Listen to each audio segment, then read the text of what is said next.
Hello guys, അപ്പോൾ ഞാൻ അടുത്ത വീഡിയോ ആയിട്ട് വന്നേക്കും കേട്ടോ. ഞങ്ങൾ കഴിഞ്ഞ വീഡിയോയിൽ ഞാൻ പറഞ്ഞായിരുന്നു, ഞങ്ങൾ ട്രിവാൻഡ്രം സൂവിൽ പോയി അവിടുത്തെ വിശേഷങ്ങളൊക്കെ പറഞ്ഞ് റൂമിൽ വന്ന കാര്യമൊക്കെ നിങ്ങളായിട്ട് ഞാൻ ഷെയർ ചെയ്തതാണ്. അപ്പോൾ ബാക്കി വിശേഷം പിന്നെ പറയാമെന്ന് പറഞ്ഞായിരുന്നു. അപ്പോൾ അതിൻ്റെ ബാക്കി വീഡിയോ കേട്ടോ ഇത്. അന്ന് ഈവനിങ് തന്നെ ഞങ്ങൾ കോവളം ബീച്ചിൽ പോയായിരുന്നു. കുഞ്ഞുമണിക്ക് ബീച്ചൊക്കെ വലിയ ഇഷ്ടമാണ്, വെള്ളത്തിൽ കളിക്കുക അങ്ങനത്തെ പരിപാടിയൊക്കെ ഇയാൾക്ക് വലിയ ഇഷ്ടമുള്ള കാര്യമാണ്. അപ്പോൾ ഞങ്ങൾ കോവളത്ത് പോയി ആളായിട്ട് കുറച്ച് നേരം വെള്ളത്തിലൊക്കെ കളിക്കാമല്ലോ എന്നൊക്കെ വിചാരിച്ച് അങ്ങനെ കോവളത്ത് പോയായിരുന്നു. ഞങ്ങളൊരു ഈവനിങ് 4:30 ഒക്കെ ആയപ്പോഴത്തേക്കും അവിടെ എത്തി. അപ്പോൾ ഞങ്ങൾ ഓർത്തു ടൈമുണ്ട്, അതായത് സൺസെറ്റിന് ഇനിയും ടൈമുണ്ടല്ലോ.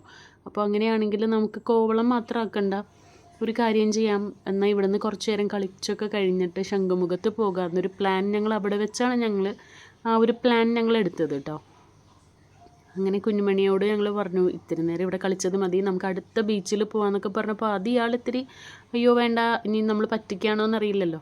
എന്നാലും മനസ്സോടെ ഞങ്ങളുടെ കൂടെ ഇയാൾ വന്നു കേട്ടോ. അങ്ങനെ പിന്നെ അവിടെ നിന്ന് അടുത്ത വണ്ടി പിടിച്ച് ഞങ്ങൾ നേരെ ശംഖുമുഖത്ത് പോയി കേട്ടോ.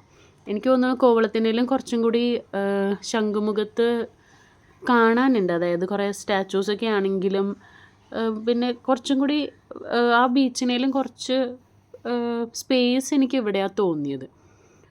ആളുകളുണ്ടായി, കോവളത്തില്ലെന്നല്ല കേട്ടോ, കോവളത്തും ഉണ്ട്, എന്നാലും ഇവിടെ കുറച്ചും കൂടി നമുക്ക് സ്പേസ് ഉണ്ട്.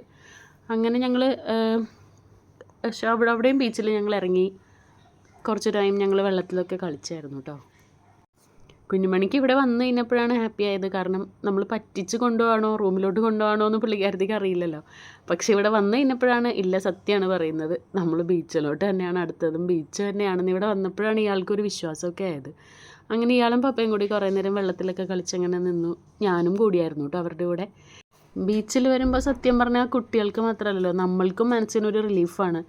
കാരണം ആ സൺസെറ്റ് കാണാനും അതുപോലെ അവിടെ കുറച്ച് നേരം ടൈം സ്പെൻഡ് ചെയ്യാനൊക്കെ നമുക്കും, എന്നെ സംബന്ധിച്ചിടത്തോളം എനിക്കിഷ്ടമാണ് ബീച്ചിൽ പോയിരിക്കാനും. ചുമ്മാ നമുക്ക് ആ കാറ്റൊക്കെ കൊണ്ടിരിക്കാൻ നമുക്കൊരു ഒരു വൈബാണ് ശരിക്കും. അപ്പോൾ ഞങ്ങളവിടെ കുറച്ച് ഈവനിങ് വരെ ഞങ്ങളൊരു 7 മണിയൊക്കെ വരെ നമ്മളവിടെ സ്പെൻഡ് ചെയ്തായിരുന്നു.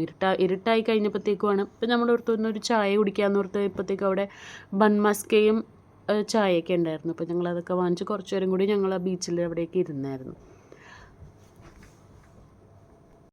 കുറച്ചുകൂടി ഇരുട്ടായപ്പോഴത്തേക്ക് ഞങ്ങൾ റിട്ടേൺ റൂമിലേക്ക് പോയായിരുന്നു കേട്ടോ. അപ്പോൾ അന്നത്തെ വിശേഷം അത്രയേ ഉള്ളൂ.